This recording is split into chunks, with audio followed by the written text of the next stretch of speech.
So I'd like to thank the audience, first of all, for being here. I'm going to request again that people are quiet so we can hear what we have to say.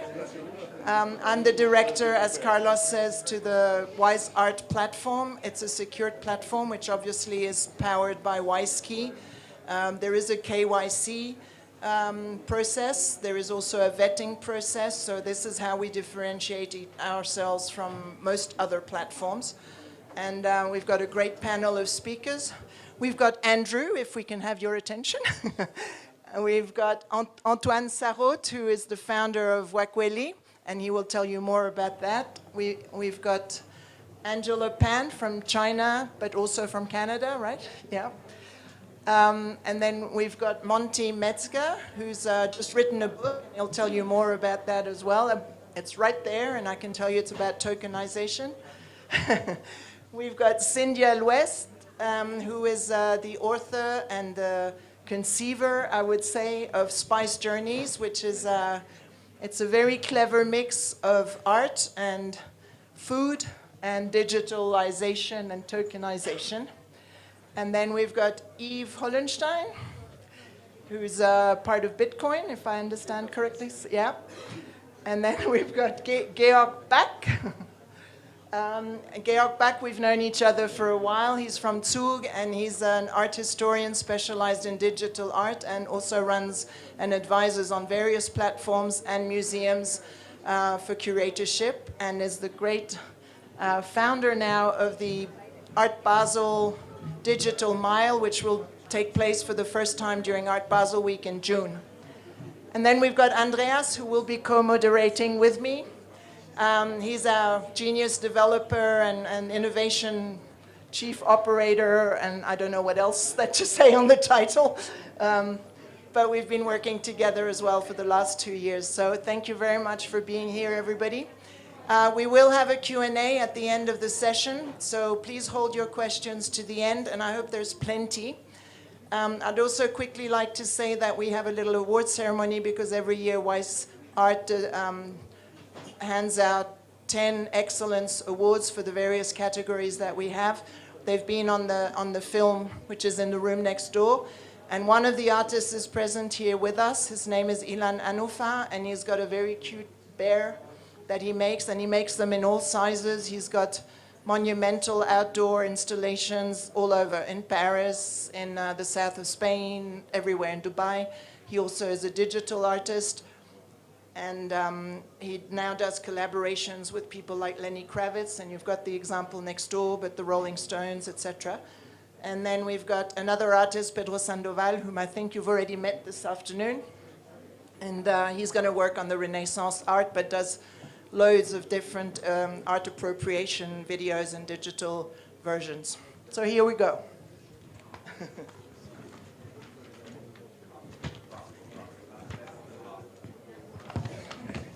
Maybe I'll start by alphabetical order, and I'll hand the mic out.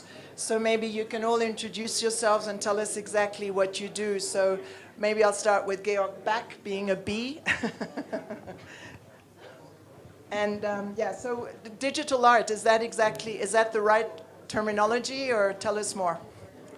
Yeah, well, maybe that, yeah. Yeah, I'm working in digital art. I actually have a background as an art advisor with 20 years experience, and entered very early on into the space of NFTs. Can I get some quiet in the room, please? Thank you very much. So, yeah, started 2017-18 with NFTs, did some exhibitions. One of the most well-known exhibitions I did was the first exhibition with the CryptoPunks. 2018, it was called Perfect and Priceless. And since then I've been advising collectors or investors who enter the collectibles or NFT space. And how are you finding that from the traditional art to the collectors? Are they taking that jump? Well, I brought in a few traditional collectors into the space who spent a lot of money for NFTs, and they actually, yeah, they started collecting quite early on, and I think they also invested very well. Obviously, there is a barrier, the technical barrier, so you need to, you know, have a wallet, you have to be careful with custody, etc. You have to learn how to buy and sell NFTs. Okay. So for a lot of traditional collectors, it's more difficult. But I mean, there are some, and there are more and more, I think. I think right now in Davos, in the audience, everybody knows what a wallet is or a cryptocurrency. So this is it, and we've actually got an ATM NFT machine, which is a first, and it's right next door. So we're also, WISE.ART is very happy to gift you your first NFT. And we have a gentleman called Quentin, he's working next door just for you. So after the show, I suggest you each go and get your first NFT or your umpteenth NFT, if you want. Thanks, Georg. Andrew, it's great to see you again. You're next in line in the alphabetical order. So how is the WISE.ART and your company, Hedera? We're now part of the same team. How's that gonna, what are you gonna tell me to do now? Well, I think it has been a wonderful collaboration and an education, integrating Hedera with WISE.ART. You raised some critical points about the applicability and how easy it is to actually deal with tokens and NFTs and whatnot. And if you do go to the ATM that they have, it's shockingly easy. And this underlies the fact that Web3 technology, blockchain technology, the adoption of NFTs, it will actually become ubiquitous because it's far more secure. So from an art perspective, it guarantees provenance of the product that you buy. But with platforms like WISE.ART, it's also easy. And I think making things easy is the key to accelerating both enterprise and consumer adoption. So in that regards, I'd say WISE.ART should keep doing what they're doing. Well, thank you. We've got loads of projects up our sleeves, and of course, Carlos Moreira has told you some already. And this brings me to you, Yves. You're Bitcoin Swiss. Now, over lunch, we had a big discussion about the importance of Bitcoin and the whole history of all of this. What's Bitcoin Swiss? What's your take on this? Okay, so Bitcoin Swiss is a financial services company, basically, that was founded in the very early days of blockchain technology, where Bitcoin was pretty much the only protocol or currency available. That's where the name stems from. And nowadays, naturally, we represent distributed ledgers in general. Okay. And Hedera is one example. And we have been partially involved in the art space. We tried out several things in 2017-18 in the NFT space as a product offering. Back in the day, it was kind of hard to find a product market match. So we then stepped a little bit back from like providing custody for NFTs. Still have a lot of like nerds from the old days, and you still find, if you go to our offices, you find crypto-related art everywhere on the walls. There's even one of the first, I think it was 100 CryptoPunks that came with a physical copy, and I think it came from you. Yeah, I sold one to Nicolas Nicolaisen, I remember that. Exactly. It's one of the 25 digital CryptoPunks, and I think we were quite pioneers when it comes to phygital, because I believe we even invented that term phygital at that time. Exactly. So while we don't have like an official offering in the area, we still always like follow the scene. Me as a personal example, I think it was 2020 or early 2021, I participated in tokenization of a Picasso work that Signum did together with Artimundi. Unfortunately, they sold it, so I can no longer call myself a partial owner of a Picasso. But yeah, so the point is, from a corporate perspective, we're observing the space. trying to find out how we can put NFT custody and productivize it in a way that we can offer it.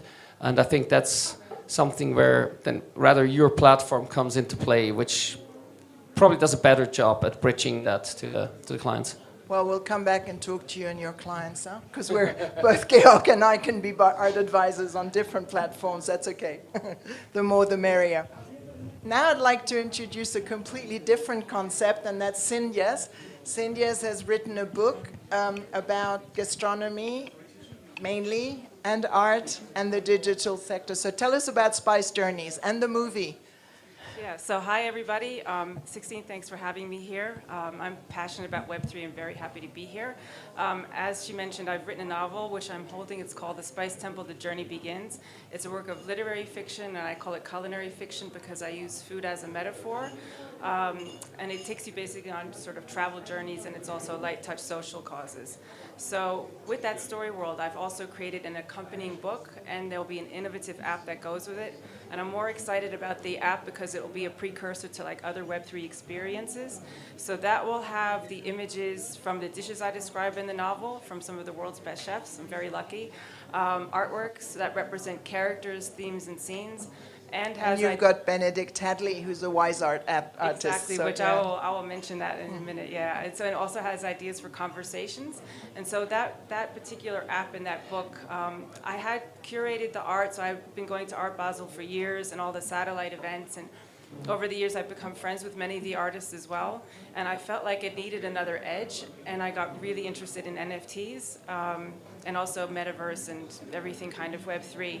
So exactly a year ago, I came to this event, and it was life-changing. So I remember standing over there watching the award ceremony, and there was one particular artist who was very articulate, and I was just so curious about what he did. I didn't really understand what, I knew he did film. And then I posted something on LinkedIn. And then somebody liked it, and it's like, oh, it's a filmmaker. And I have 4 film concepts to go along with the novels. So we connected, and Benedict and I have become great friends. And in terms of the curation, I did my first digital art show at Unpaired in Zug back in November. Benedict is part of that show, which I'm very glad about. And we are also looking to merge our story world. So going forward with whether it be film or NFTs, and of course the narrative, we'll be creating things together. So I'm excited to work with him and hopefully other WISe.ART artists going forward. Yeah, we should add as well that WISe.ART is very much involved in social work. And Benedict made a movie in New Jersey, and he's actually a Cannes award winner, like he's got a Caesar. And the boy that he was portraying in his movie was shot accidentally in the street by a gang member directly after. He was 15 years old, a promising basketball player. So we're also going to be raising funds for Karim. Is that right? Khalif, Through the Khalif, yeah, sorry. I'm really glad to hear that because also it's exactly one of the works that represent this boy. And so he came up, like he had this thing called trap cake. So this boy tried to bring something sweet to a hard spot, and that really spoke to me. And when I heard about what happened, that he had been shot, I'm trying to kind of bring the spirit of this boy to life through the story world. And you'll see it in the film afterwards during the apéro. There's a short film based on the art of storytelling, the digital art show, and Khalif's picture is there, from Benedict Hadley. Yeah. That's right. Yeah. So thanks for that. Then next in line is Monty, who also, Monty Metzger just wrote his book on tokenization. We were going to deliver some books today. Unfortunately, logistics didn't happen. This can, whatever. It's life. So tell us about the book. Yes, so my name is Monty Metzger. I'm CEO and founder of LCX. LCX stands for the Liechtenstein Crypto Assets Exchange. And I think it's great that you're all here because this is probably the most important panel you've been to in a whole week. It's about tokenization. And I can tell you why it's important. Because if you look at the current cryptocurrency and blockchain market, we're just below $2 trillion market cap of the whole industry. But if you look at tokenization and the potential of tokenizing real-world assets, we're talking about trillions, hundreds of trillions of dollars of opportunity. So that's really where the market is going. That's why WiseKey is investing in it as well, and it might be probably the big revenue driver of the future. But what is tokenization? So in this book, which I launched yesterday, I'm talking about this $1 trillion asset revolution and tokenization. And I define tokenization as being the process of issuing a digital asset, a token on the blockchain, with an underlying physical asset below, a real-world asset. And at LCX in Liechtenstein, we are leveraging a legal framework called the Blockchain Act. We gained 9 registrations as a so-called trusted technology service provider.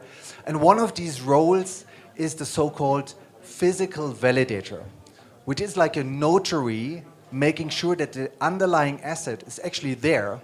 It's not stolen, there's no debt on it, and it's safeguarded the right way.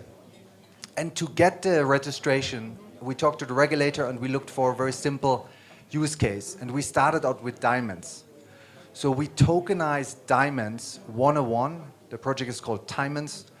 And there we are keeping the diamonds in a physical vault in Liechtenstein.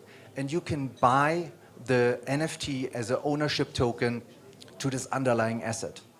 And then you can trade it, you can gift it across borders on a global level, enable trade without paying any import taxes, without paying any transportation fees or FedEx or DHL or whatever to actually move the asset from A to B. It stays there, it's insured, and it's safeguarded. And the unique thing is that you can always redeem it. We make sure as a physical validator that it's actually there and it's kept in a safe place. And we use this as an example just to show how tokenization works. And the government over there had been very future-minded. So when 2015, they started with a working group to create this role as a physical validator. And it's now enabling tokenization of everything. And I often say, everything that can be tokenized will be tokenized. And with art, it's a huge potential because it's the same problem that sometimes you have a very precious art piece and you want to enable it to be traded on a global level to the global audience. The art collectors just keep it in a vault, you know, whether it's in Liechtenstein or somewhere else. And so that's why the potential is really unlocking this $1 trillion market. And that's why we're all here. That's why I'm glad you all came to this important topic. It's true, and well, in the case of the phygital aspect, the art will still be in vaults, because basically free ports are a Swiss invention, so we're not going to get away from that. But the digital world can open doors. Yeah, am I saying the right thing? I also wanted to say, I hear it from expert mouths in New York, that now is the time to buy Bitcoin and hold. I'm not going to say a word. Okay, there's no free consultations today. All right. Angela, you're next in line. So I really don't know much about you other than what I've read, but I'm really happy you're here. So tell us about cosmic ecology. Yeah, sure. Let me introduce myself first. So, hi, everyone. My name is Angela Pan from Canada, and also have my company in Canada and China. So I founded my company at 2016 at Vancouver. So we have our ecosystem, like doing the VR editors software at first. Then we have our metaverse platform named Liveverse. And then recently we have a new platform named NFT.PRO. So what's the NFT.PRO doing is we have the physical digital card system, and we have the platform to make the NFT as like a physical card. Why we do that? Because it can be combined the Web3 and also the blockchain and also the VR and the AR, the interactive together. So that's why it's very easy to social and the collection. So that is also can revolution of the NFT market. So you're going from digital to physical. Yeah, You're and going the other way also around. physical to digital. Okay. Why? Because recently we have a partnership. It's like a wine factory. They have a lot of VIP memberships. So they use the NFT Pro's product to link with their consumers. And because this year is 2014, so next year is 2025. So their one, well, the value is increased, Yeah, and becomes the a thing. card, the membership is increased too. So people can use the blockchain, have the digital the smart contract online, and they use the NFT to link with their members, VIPs. So this is the one example. And we just are launching 100 days, but we also have more than 100 partnerships in the global. So that is in different scenarios, like tourism, like the NFT market, exchange market, and also we have the manufacturing and some like IP holders. They will launching lots of cars. Like also recently we will have our own IP with our own products name partner with the Bruce Lee. So yeah, so it will be launching soon.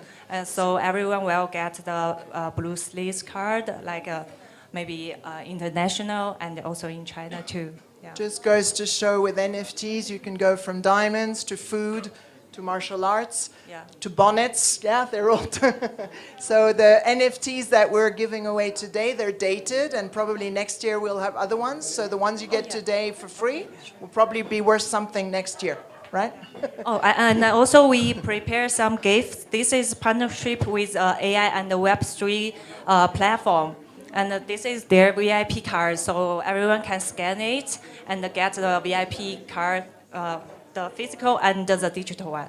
Perfect. Yeah. Thank you, Angela. So we'll invite all of you to go and talk to Angela after the show. Next, because it's an S, it's Antoine Sarraute. So I have to say that since I've been in this world, I've discovered a lot of communities, and they're building all the time. So we've got lots of groups in Geneva that discuss and meet and exchange on cryptos, on NFTs. There's a festival called GEC, and I keep meeting Antoine everywhere, so that's what he is. But he's originally from Paris. And tell us about Wakweli. I know I just found today that it was Swahili. So Exactly, it's Swahili. It means people who tell the truth. And thank you for the introduction. Thank you for all of you for being here. I'm Antoine Sarraute. I'm a computer scientist and entrepreneur. And I've been working in decentralized technologies since 2011. I can tell you something, Monty is right. You came to the most important panel of the day, because tokenization, here we talk about digital art, but it's so much more than that. The Bostock Consulting Group, they said in 6 years from now, it's a $16 trillion market. And it's their low estimate. They say themselves it can go as high as 68 trillions. It's because on top of digital art, you also have tokenized real estate, tokenized diamonds, tokenized commodities, tokenized everything. What we are living right now, basically, is a transition between the physical property title to the digital one. And something is happening right now, which happened a few decades ago when we transitioned from physical mail to emails. It became super easy to send tons of scammy stuff to anyone at no cost. And this is what we are seeing with NFTs right now, because it's really easy to create something that looks like the original NFT but is not. And Wakweli is the only system that protects this, that protects you from scammers, a universal certification protocol that scales because it's powered by the community. We gathered key actors from the crypto OG sphere, pioneers of the field, to build this protocol in Geneva, because we created the first blockchain game ever with assets on-chain since 2015. Ethereum was not live at the time, so it's on Bitcoin. And during the Bored Ape bubble 2021, we had a lot of success, and all of our gaming cards, the market cap raised over $400 million. And we were like, what is happening? It belongs to the players, by the way, so the real players were really happy about this. Georg knows about the story behind this, Space of Genesis and all. And we had a problem. We trading at like more than 50K for some of them, it was almost impossible to find a single card which is not a scam. And this is happening right now in the digital art sphere. Like you want to buy some cool art from an artist. You go, you see, this one is not really expensive, you buy it, but it's not the real one. And the artist is scammed, he doesn't get the money from his client, and the client is scammed because he's not getting the proper digital art that he wants. So it's a catastrophe. Instead of being like doing your art, you end your day like doing emails and replying to angry customers, and this is not possible. And this is what Wakweli is all about, protecting everyone for this transition, and now backed by the Trust Valley and the Tech for Trust initiative, backed by the canton of Geneva, canton of Vaud, to protect this. So it's official, the protocol is launching now. We had a fundraising round before closed, opening a new one now, and you have the opportunity to participate in this, if you'd like. I think WiseArt will, because your certification, as we said over lunch, can certify our certification at the end of the day. Andreas, you might have some questions, more technical questions, so I'm going to leave the floor for a moment. Yes, thank you, 16. I'll take over the technical questions. Just a quick introduction. I'm Andreas Moreira, Chief Innovation Officer for WiseKey and WiseArt, in charge of the technology development, and looking forward for the future because we have lots of different interesting projects, such as Silcoin, which is announced in partnership with Google and Davos team. So if you have any questions with me later on, we can talk about this. But specifically on Bitcoin, Yves, I think we all know that the market is synchronized with the halving on Bitcoin, and we see that with the uprising of the Bitcoin price, the whole ecosystem is waking up from the slumber, from the crypto winter. What is, in your opinion, the position of all those different players, such as Solana and Ethereum and others in the NFT space? Do you think there's a synchronization on the activity of NFTs and the activity of Bitcoin, and why do you see other players? Well, traditionally, everything that is not Bitcoin is called altcoin by some of the community, and typically the altcoins, they suffer first when Bitcoin goes up, and there's like a second group, like all the altcoins minus Ethereum, but I think generally it's good that the whole depressive 2 years of this bear market are over, so the whole topic gets again more attention.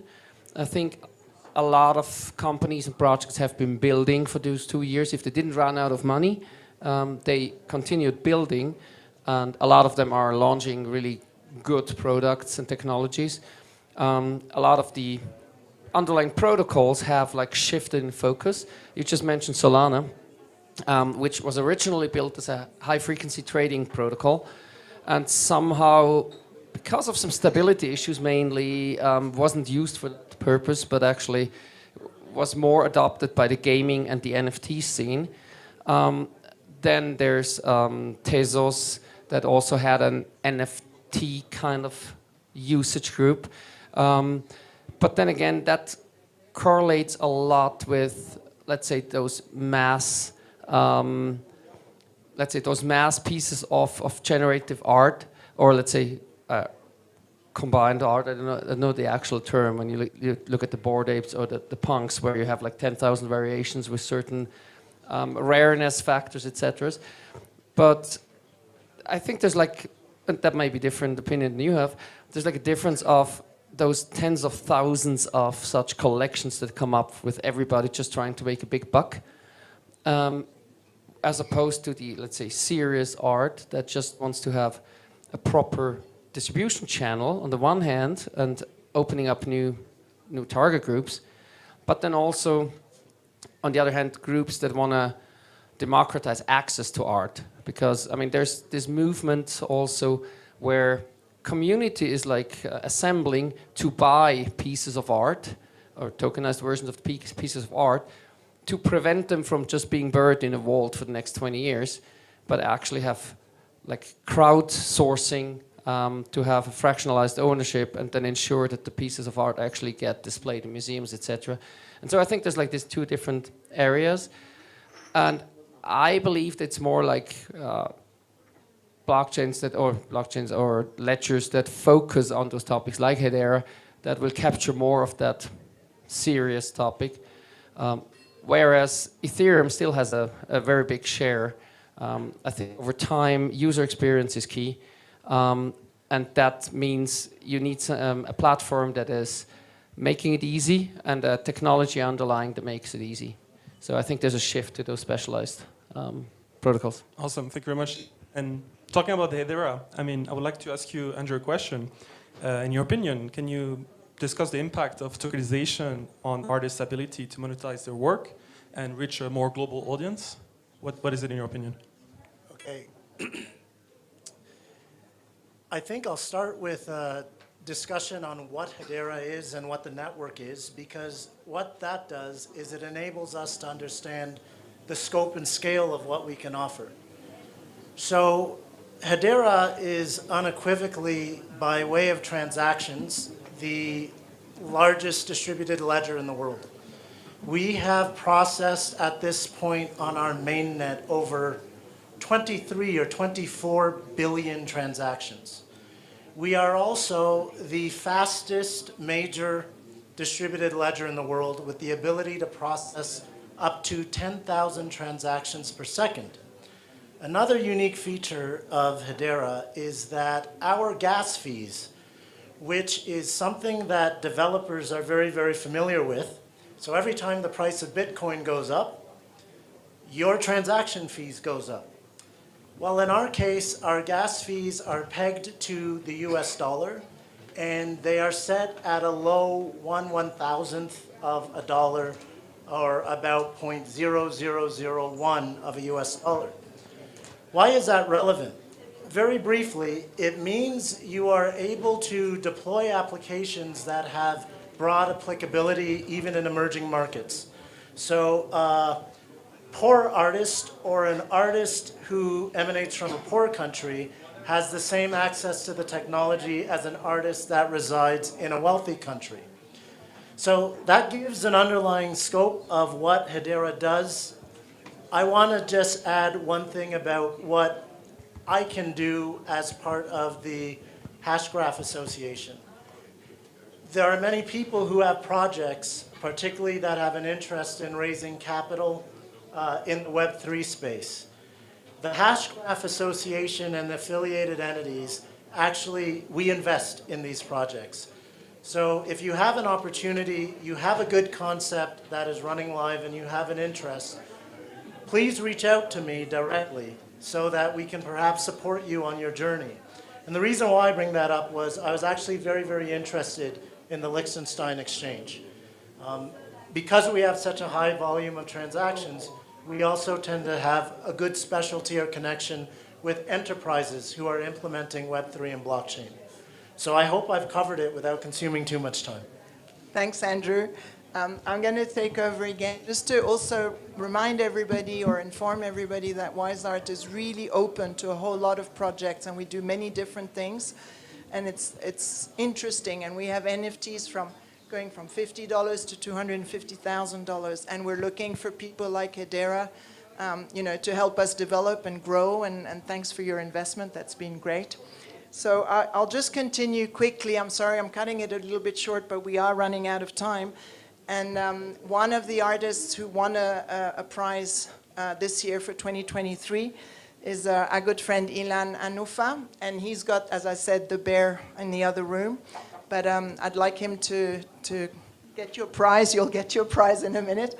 But I'd like to thank you very much for the trust that you've put into WISE.ART, and I know that there's lots of projects ahead in the future. Correct. It's a future. So, it's made a project with WISE.ART, and I'm very pleased to work with you and to collaborate with you, because WISE.ART for me, it will be a major actor of the art in the digital world. Well, we definitely connected today. We found that out, right? Yeah, for sure. So again, may I remind everybody, Anufa's bear is in the room next door. There's lots of projects going on. He also works with various French vineyards, etc. And one of the projects that is in the making right now is, and we've already spoken about Renaissance and digital art. So I'd like to give the floor to Carlos Moreira to tell you about the next project. Thank you very much. I would like to invite, he's on the phone, Georg. It's your turn. So first of all, I would like to just thank again everybody in this panel, because you are contributing to make art universal, not only in museums, not only in galleries, not only in collections, private collections, a lot of art in private collections. We have here an art collectionist, one of the largest in Italy. He has art from the Vatican, from the Renaissance period. And when I met him, his major concern is say, my art in my collection only is seen by an elite of people, not by everybody. How can we make that art universal? And he has built a very interesting company. He's going to explain to me in Italian. I understand, I speak a bit Italian, and I'm going to translate that to English. So the floor is yours. Go ahead. Buonasera a tutti, grazie a WiseKey per essere presente qua. Io rappresento GM Artification, un'azienda che sta tokenizzando una buona parte di opere del Rinascimento italiano. So, I speak Italian, but not an AI algorithm. So he thanks WiseKey for the contribution. He's the founder of GMA, which is a company that is digitalizing art, and in particular art from the Renaissance, Italian Renaissance, which, as you know, was the prolific period on the history with Michelangelo, Leonardo, and all these amazing artists. Allo stato attuale la piattaforma di GMA ha già diverse opere d'arte in NFT sulla propria piattaforma. We have already art by GMA, which is a company as an NFT in the platform, which is in collaboration actually with WISe.ART. Una piattaforma che è in continua crescita e nei prossimi anni prevede l'arricchimento, anzi nei prossimi mesi prevede un arricchimento molto più alto di quello che è già presente. It's a platform which is growing very fast, and within the next month we are implementing a huge exponential growth of the platform. Yeah. Sorry? Yeah. So he wants me to introduce the Renaissance coin, but I prefer him to do it because I am 100%. I will do the economics of it, but go ahead on the idea itself. I think it's important. Okay. Con le piattaforme, quindi la collezione di NFT nel Rinascimento italiano, condivisa l'idea con Carlos di lanciare il Renaissance Coin, quindi un coin che sia legato al patrimonio del Rinascimento artistico italiano.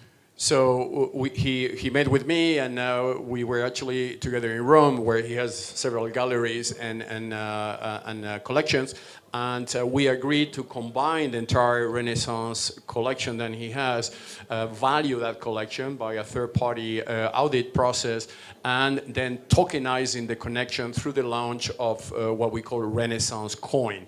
Which is a coin that will allow anybody that wants to invest in the Renaissance art to be part of that investment community. Quindi scommettiamo su questo progetto e scommettiamo soprattutto di portare col coin in giro per il mondo il Rinascimento italiano, quindi Michelangelo, Leonardo da Vinci e tutti gli artisti che forse sono sconosciuti alla massa, però che chiaramente hanno sicuramente tra il 1300 e il 1600 fatto dei grandi capolavori d'arte. So this project will launch a movement in Italy with the name Renaissance Coin that will federate all the Renaissance art, which is located in galleries, museums done by the masters like Leonardo da Vinci, Raphael, and others, and is in cooperation with the Italian government and Ministry of Culture as a way to ensure that the entire world can participate to this art, which in many cases, by the way, and I adding, this is what he didn't tell me that, I'm telling you, it is in boxes. You know, we had visited the Vatican, for instance, and we had visited some museums, and art, amazing art, is still in boxes, and those museums are having issues to maintain that patrimony because a lot of money for maintenance, security, and all that. So this is a way for museum galleries, collectors to monetize their art without selling the original, because we are just selling the digital twins of those art. And it's also a huge educational movement for young generations to enjoy art in a way that is decentralized. Ne approfittiamo per presentare la moneta, il simbolo del So, coin. so he has developed with a very famous artist, which I don't know if he's here. Pedro Sandoval is here? No. No, it's not. Huh? It's downstairs? Yeah, but the meeting is here. Anyway, typical artist, you know, he's never in there. In the right place. No, Pedro Sandoval is an amazing Venezuelan Spanish artist that has developed a huge collection of Renaissance art interpretation. So, and he has, he's part of this movement. He has designed this gold-plated medal, which is, it is a very unique medal, which is provided to basically the investors community that he's building for monetizing the Renaissance coin. I wanted to have Pedro here because he's an amazing authority. He's with us, he was here. But anyway, if he comes in before we close the roundtable, I will introduce to him. But I think, yeah, I think the message here to leave is that if anybody has art collections and is in contact with museums, I know China, for instance, has a huge art, we can, through this model, make it universal. And the entire world will be able to benefit, while at the same time we develop a business model to support those institutions that they are struggling to maintain their art. So I pass the floor back again to just maybe applause you for your cooperation and great initiative. And I pass the floor back again to 16 on the Q&A session. Thank you very much for your time. Thank you. Thank you. So all our panelists will be with us for the drinks afterwards, but if anybody has any questions now, don't be shy. This is your time. Take the floor.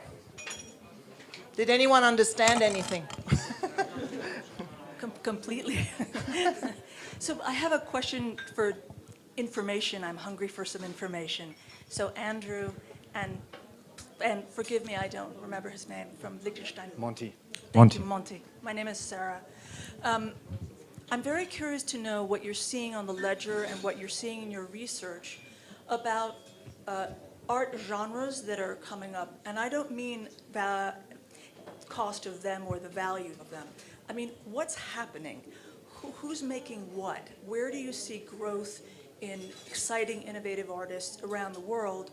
And maybe in your research on tokenization, you can talk about that. But if there's anything on the ledger that you could hint to, I think we'd find that really exciting. Thank you. So basically what you're asking is a very important point, because it goes down to why do we do all this? Like, why does tokenization make sense? And there are three key reasons. First is accessibility. It gives access to artists around the world, somebody from Japan, from China, who has not been exposed to a global audience. And for us, as art lovers, we could be participating in this artwork very easily on the blockchain. Second is it creates a liquid market. So things which had been illiquid in the past, just being standing in a museum, could become liquid. So like what WISe.ART is doing now is revolutionary, because it gives power into the hands in terms of creating a liquid market. And last but not least, it creates transparency. Price transparency, it creates a kind of an opportunity for new revenue streams for artists. And that's why tokenization is enabling all these three things all together. And it doesn't matter if it's on Hedera or on any other blockchain, but it's really a global phenomenon. Yeah, I'm going to give a lot less of an intelligent answer. While I will agree, I think WiseKey is a superior platform for high-end art, to be perfectly frank. If you have an estate, a legacy, museum, I think it's fantastic for that. But what I see with the projects that come are a lot of electronically generated art by youngsters, and art that's associated with gaming. So it's actually pretty interesting. The level of adoption seems to be accelerated as the age demographic goes down. But a lot of these tokenized items aren't necessarily of significant value. They are effectively tokenized to be ancillary to gaming ecosystems, or kids and teenagers doing it for fun. So you have to weigh the total value locked proposition of the higher end platforms against the youngsters that are innovators just making stuff up and posting it online on a ledger. Andrew's right, because we've actually got artists that go from, I mean, I have Maoris from New Zealand, I've got Aboriginal art, I've got French people, I've got animation, we've got all sorts, and we've got university students from the University of Manchester, we've got a young lady from the United Arab Emirates, so it really opens the door. And another thing which no one's talked about, I suppose, is royalties, which is a totally novelty thing in the art world. Before, an artist would sell his piece if he was lucky enough to sell it overseas, well done, through the art fairs and whatever, but then whoever the collector is sold his work again, that was it for the artist. And often the value goes up, but the actual artist doesn't benefit from that. And I think with the NFT and the blockchain, this can change. There's been difficulties, we know, like in the various blockchains, it doesn't always happen as transparently as it should, or as smoothly as it should, but it is something. Does anybody have any other questions? Don't be shy. There you go. I have my question is more like a philosophical question. So when talking about art, it has functions, right? To heal people's mind or make people sad even, which is also healing in a way. I wonder, any of you would share what is digital art doing to humanity? Is it doing more or less or the same? Yeah, please. I'll give the floor to Cindia, but definitely more. I've got an opinion too. Yeah, I bet you do have an opinion. Yeah, I mean, I'd say like when I've curated the digital art for my book, I'm really looking at culture, positive, negatives, and the idea about the artwork is to start conversations for positive change. So it's entertainment, but also with a social purpose. And I think with NFTs, the exciting thing is, you know, you've got traditional art, and then that stands. But with digital art, you can really bring storytelling in it, and if you have a positive narrative, then that can help with that kind of thing. And over time, you can do reveals, and then see how maybe something starts off in a certain way and ends up differently. And maybe just one last thing about the power of blockchain and NFTs. I just think it's such a great platform and such a great medium to express artistic expression and also just to build community. I'd love to see it move into also like music and then the written word. Like poets are having a renaissance right now, and it's amazing if you guys know the verse, and they're doing great things. But literature is not really that present really yet. There's Write3 a little bit, so there's some movements and some newsletter platforms, but so I hope that answers at least in part your question. I will say something about your question because it's a very important question that we say that you can be the best pianist, musician, but if you play in your room, nobody will know about it, right? We have a lot of artists and they are playing in their room. And this platform allows them to reach out their emotions globally. I mean, this is like YouTube is for art, right? You just enter, publish, and then you have an entire ecosystem of millions of people and they are immediately available to share your emotions with you. And that creates a different level of connectivity. It's not only commercial or because I want to buy your money. It's because, like the case of Ian on his teddy bear, his bears are well known internationally. They are recognizable. You go to Marbella or Cannes or Paris and everybody recognizes him. So he managed to capture the emotion in one object. And what we are doing is amplifying that emotion through the platform. So I think this is a big opportunity, digital art, because so far art has been run by an elite of the world. Maybe 0.1% of the people of the world have access to art, but we are 8 billion people that can benefit from it, right? So it's an important aspect of it. And just to keep on going, 5 seconds, is that we're working with the WHO as well, and we have an artist who's been working on cleft lips and also on with Venezuelan mental diseases, etc. And we know that looking at art, and the WHO has actually acknowledged this, is that as a patient, looking at art will help you heal quicker. So, we're a part of all of that. Antoine, you had a word? Yeah, I wanted to share a quick story about that. Actually, I mentioned my co-founder Shaban created a blockchain game, the first one ever. The first card of this blockchain game was actually the FD card, was made in cooperation with Stanford University for research against sickness. And you were getting fractions of this card if you connect your computing power to the system so that the researchers can use your computing power to run the calculus for the research. So actually, we use this system to connect geeks who happen to have the most powerful computers to benefit the researcher. So it's an early use case, but it was a way that we used to the blockchain technology for the whole community to benefit. But I'd say the most important things that we are looking right now is the opportunity of financiarization for all countries in the world by lowering cost using blockchain technologies. Because blockchain technologies automate tons of stuff. They make scenarios that run on banks impossible by automating and basically using technology as your medium of trust instead of an institution. And you can cut wire transfer fees. You can create new systems, peer-to-peer systems with only small phones in Africa, for instance. And I'd say it's one of the biggest things. Thank you very much, Antoine. And I think with this, we reached the end of our discussion. I would like to thank you. Great panel. And big round of applause for them. Thank you very much. If you wish to speak to them on one-to-one, we will have a drink, and they're available to have a few questions. Please don't forget, we have the ATM machine if you want to meet your NFT. Thank you very much.